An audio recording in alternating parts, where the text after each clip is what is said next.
nga kayo sa mga magnetic wallet na katulad nito, for sure hindi nyo palalagpasin itong magnetic wallet ng Ulanzi. Sa lahat ng mga nagamit ko ng mga card holder or magnetic wallet, ito na sigurong Ulanzi ang pinaka-useful at multifunctional. Isa sa mga gusto ko dito is yung kanyang card holder.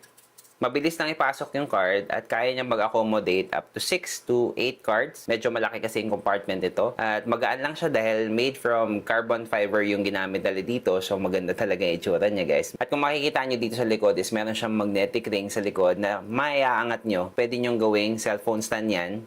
Pag kailangan nyo manood ng movie, pwede siyang naka-landscape, pwede siyang naka-portrait, at meron rin siyang stand dito sa ilalim. So, meron pa siyang isang stand dito. So, dito naman sa likod, meron siyang maliit na compartment. Kung meron ka mga SD cards, micro SD card, pwede mong ilagay dyan, itago. At magnetic din siya, so hindi siya basta-basta malalaglag. At kung meron ka palang Ulanzi LM19 na light, pwede mo siyang ikabit dito sa likod dahil dual magnet siya. Front and back yung magnet ng ring niya. So, pwede mo siyang gamitin as ring light pag kailangan mo. Isa pa palang gusto ko dito sa magnetic ring niya is may hook siya. So, pwede mo siyang i-hook sa bag mo, sa sinturera mo para hindi mawala. Kung wala ka talagang mapaglagay ng mga cash mo, pwede mo na rin iipit dito sa rubber niya yung cash mo para hindi mawala. O, diba, sobrang daming gamit ng magnetic wallet na to from Ulanzi. So, guys, kung naghahanap kayo ng multifunctional na magnetic wallet, card holder na kailangan nyo everyday, ito, maganda to from Ulanzi. Ilalagay ko na lang yung link nyan sa yellow basket.